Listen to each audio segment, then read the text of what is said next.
अस्सलाम वालेकुम बच्चों। तो आज का हमारा जो सबक है वो है तशबीह की तारीफ़ और अरकान। कुछ बच्चों को इसमें मसला पेश आ रहा था तो मैंने सोचा क्यों ना इसी पे वीडियो बनाई जाए। तो बच्चों आज हम पढ़ेंगे तशबीह की तारीफ़ और अरकान, और इसके बारे में मैं कोशिश करूँगी कि आपको आसान अल्फाज में समझा सकूँ कि असल में तशबीह क्या होती है और इसके अरकान कौन कौन से हैं और उनका क्या इस्तेमाल होता है किसी भी एक जुमले में। अच्छा, यहाँ पे अगर हम तशबीह की बात करते हैं तो ये इल्म बयान का एक अहम हिस्सा है। तो इल्म बयान क्या है? बयान का लफ्ज़ी मतलब है खोल कर बात करना या जाहिर करना। उर्दू अदब की इस्तिलाह में इल्म बयान ऐसे कायदों और ज़ाब्तों के मजमूए का नाम है जिसको जान लेने के बाद हम एक ही बात या मजमून को मुख्तलिफ तरीक़ों से अदा कर सकते हैं और इनमें से हर तरीका दूसरे से ज़्यादा वाज़ेह और मौसर हो। कोई भी शायर है या अदीब है तो वो अपनी नज़म शायरी या नसर को ज़्यादा खूबसूरत अंदाज में अगर पेश करना चाहे तो वो इल्म बयान का इस्तेमाल करता है। यानी अगर कोई इल्म बयान का माहिर होगा तो वो इन इसनाफ का बहुत खूबसूरती से इस्तेमाल करेगा। तो इल्म बयान के चार अरकान हैं। पहला है तशबीह, दूसरा है इस्ताहारा, तीसरा है मजाज मुरसिल, चौथा है कनाया। तो अभी आज जिस रुकन पे हम बात करने जा रहे हैं वो है तशबीह। अच्छा, तशबीह की तारीफ पे अगर हम आते हैं तो बुनियादी तौर पे तशबीह के मानी है मिसाल देना। चुनाचे किसी शख्स या चीज़ को उसकी किसी ख़ास खूबी या सिफ्त की बिना पर किसी ऐसे शख्स या चीज़ की तरह करार देना जिसकी वो खूबी सबके यहाँ मारूफ और मानी हुई हो, तशबीह कहलाता है। मसलन अगर हम ये कहें कि बच्चा चांद की मानिंद हसीन है तो ये तशबीह कहलाएगी, क्योंकि चांद का हुस्न तो एक मुसलमा हकीकत है। इसके अलावा अगर आपको मैं मज़ीद तशबीह का तारुफ करवाऊँ तो तशबीह जो है वो अरबी ज़ुबान के लफ्ज़ शिबा से निकला है, जिसका मतलब है किसी चीज़ को किसी चीज़ की तरह ज़ाहिर करना, उसकी मानिंद करार देना। ये तशबीह की तारीफ़ है। और अगर आपसे पूछा जाए, क्योंकि आपके मारूजी होते हैं सवालात ग्रामर के हवाले से, तो आपसे पूछा जाए कि तशबीह कौन सी ज़ुबान का लफ्ज़ है या किस लफ्ज़ से निकला है, तो आप जवाबन टिक करेंगे कि अरबी ज़ुबान के लफ्ज़ से शिबा से निकला है। और इसके मानी हैं किसी एक चीज़ को दूसरे की तरह ज़ाहिर करना, उससे मुशाबियत देना या उसकी मानिंद करार देना। अच्छा, अब आगे आ जाते हैं तशबीह के अरकान की तरफ। तशबीह को अमूमन 5 हिस्सों में तकसीम किया जाता है और ये अरकान तशबीह कहलाते हैं, जिनमें मुशब्बा, मुशब्बा बे वजह तशबीह, अरूफ तशबीह और गर्ज़ तशबीह के नाम दिए जाते हैं। और इल्म बयान की इस्लाह में ये अरकान तशबीह होते हैं। ये आपसे अगर पूछा जाए कि अरकान तशबीह की तादाद कितनी है तो आपने कहा है, आपने आगे से जवाब देना है कि तशबीह के 5 अरकान हैं। और पहले दोनों अरकान को तरफैन तशबीह भी कहा जाता है। तरफैन तशबीह भी कहा जाता है। तो ये भी एक मारूजी सवाल बन सकता है कि तशबीह के जो पहले दो रुकन हैं उन दोनों को क्या कहा जाता है। तो आपने तरफैन तशबीह के आंसर पे टिक करना है। अच्छा, अरकान तशबीह जिन्हें मैंने आपको बताया कि 5 हिस्सों में तकसीम किया जाता है, तो उनकी तफसील हम लोग अभी थोड़ी सी इस पे नज़र डाल लेते हैं। पहला रुकन है मुशब्बा, वो शख्स या चीज़ जिसको किसी चीज़ से तशबीह दी जा रही है, मुशब्बा कहलाता है। जैसे आप स्क्रीन के एक साइड पे देख रहे हैं, तशबीह की कुछ शेरी मिसालें हैं कि नाजुकी उसके लब की क्या कहिए, पंखुड़ी एक गुलाब की सी है। ये मीर तक मीर का शेर है और इसमें उन्होंने तशबीह को बहुत खूबसूरती से इस्तेमाल किया है। कैसे किया है? नाजुकी उसके लब की क्या कहिए, वो अपने महबूब के जो होंठ हैं उसकी खूबसूरती को गुलाब की पंखड़ी से तशबीह दे रहे हैं।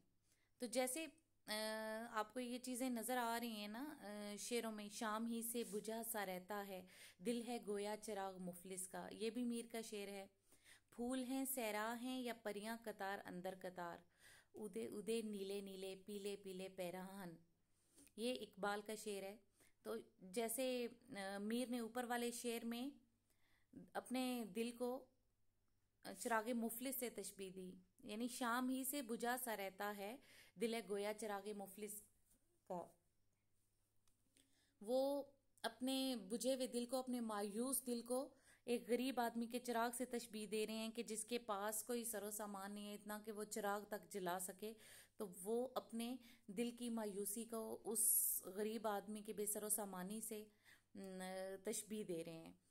तो जैसा कि आप सब ये इन चीज़ों में देख रहे हैं, ऊपर वाली सारी मिसालों में लब, दिल, फूल और एले इमाम वगैरह ये सारे जो हैं वो मुशब्बा हैं। मुशब्बा बे वो शख्स या चीज़ जिससे तशबीह दी जाए, यानी अगर लब को गुलाब से दी जा रही है ना तशबीह, तो लब मुशब्बा है और गुलाब जो है वो मुशब्बा बे, यानी जिस चीज़ से तशबीह दी जा रही है वो मुशब्बा बेही है और जिस चीज़ को तशबीह दी जा रही है वो मुशब्बा है। तो ये पहले दोनों अरकान तशबीह, जो पहले दो अरकान हैं मुशब्बा और मुशब्बा बेही, इन्हें तरफैन तशबीह भी कहा जाता है। ये चीज़ आपने जहन में रखनी है।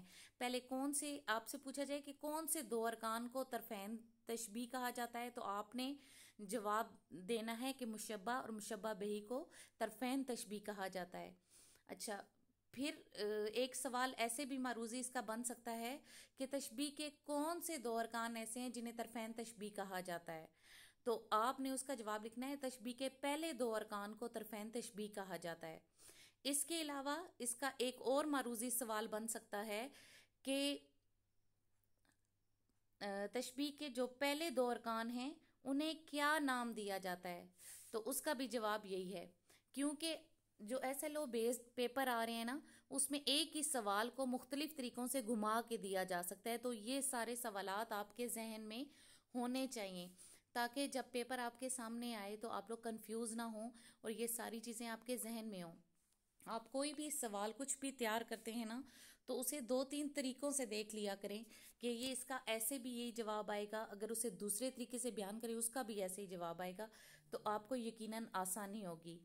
अच्छा, मुशब्बा बिही वो शख्स या चीज़ जिसे तशबीह दी जाए मुशब्बा बिही कहलाता है। जैसे ऊपर वाली मिसालों में गुलाब की पंखड़ी, मुफलिस का चिराग, सितारा, शबनम, फूल और खुर्शीद वगैरह।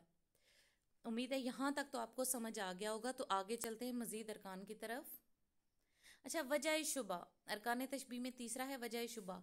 वो मुश्तरका सिफ्त, खुसूसियत या खुसूसियात जिनकी बिना पर तशबीह दी जाती है वजह शुबा कहलाती है। जैसे ऊपर वाली मिसालों में रंगीनी, बुझा बुझा रहना, लिबास की रंगारंगी, खूबसूरती और तलुओ गुरूब वगैरह। अच्छा, मुश्तरका सिफ्त यानी नाजुकी, जो पहला शेर हमने पढ़ा नाजुकी उसके लब की क्या कहिए, पंखड़ी एक गुलाब की सी है। तो वजह शुबा क्या था, इसमें तशबीह देने के लिए हमारे पास वजह थी उसके होंठों की नाजुकी, यानी जैसे गुलाब की पंखड़ी नाजुक होती है उसके होंठ भी वैसे ही नाजुक हैं। और जैसे वो उसका दिल बुझा बुझा सा रहता है वैसे मुफलिस का चिराग। तो ये थी हमारे पास वजह तशबीह। आगे आगे हरूफ तशबीह, वो हरूफ या अल्फाज जो तशबीह देने के लिए बिलअमूम इस्तेमाल होते हैं, हरूफ तशबीह या अदाते तशबीह कहलाते हैं। आपसे यहाँ पे ये सवाल पूछा जा सकता है हरूफ तशबीह का दूसरा नाम क्या है, तो आपने बताना है कि हरूफ तशबीह का दूसरा नाम अदाते तशबीह है। अलिफ दाल अलिफ ते अदाते, यानी या आपसे ये भी पूछा जा सकता है कि अदाते तशबीह का दूसरा नाम क्या है, तो आपने बताना है कि हरूफ तशबीह। ये बिल अमूम इस तरह के होते हैं, सा, से, ही, जैसा, जैसी, जैसे, मानिंद, मसल, मिसाल, की तरह, गोया, जूं, सूरत या और के वगैरह। मतलब ऐसे अल्फाज जिनसे हम किसी चीज़ को किसी चीज़ की तरह बयान कर सकते हैं। ठीक है। अच्छा, जो पांचवा रुकन है हमारे पास गर्ज तशबीह, वो मकसद या गर्ज जो तशबीह देने का सबब है, इसे इल्म बयान के इस्लाम में गर्ज तशबीह कहा जाता है। ठीक है। जैसे ऊपर वाली मिसालों में महबूब के लबों की दिलकशी और बढ़ाना, यानी उसने गुलाब से उसे इसलिए तशबीह दी कि उसके होंठों की खूबसूरती और दिलकशी मजीद उभर के सामने आए।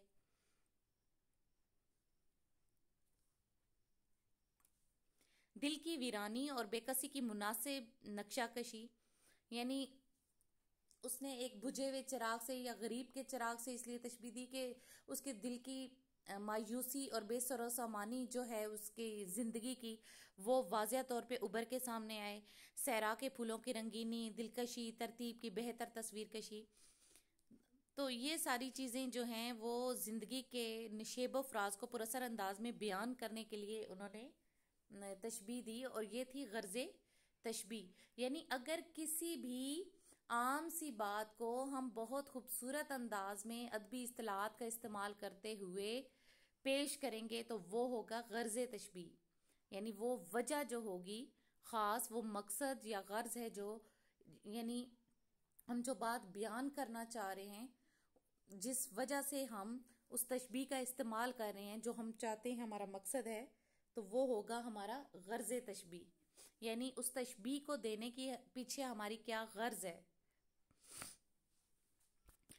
ये आपके साथ चंद मैं मिसालें शेयर करती हूँ, जैसे तलवार की तरह तेज़, रेशम जैसा नरम, रुस्तम जैसा बहादुर, हातिम जैसा सखी, जहर की तरह कड़वा, सरू की तरह बुलंद, समंदर की तरह वसी, शेर की तरह बहादुर, शहद की तरह मीठा, ईद की सी खुशी, फिरौन की तरह मगरूर, फौलाद की तरह सख्त, कब्रिस्तान की सी खामोशी, कारून की तरह दौलतमंद, संगे मरमर की तरह सफ़ेद, शफक की तरह सुरख, कवे की तरह हरीस, कांटे की तरह तेज नोकदार, दरिया की सी रवानी, राहत जैसी कड़क, राहत कहते हैं आसमानी बिजली को, कोयले की तरह स्याह, कच्चे धागे की तरह कमज़ोर, गिरगिट की तरह रंग बदलने वाला।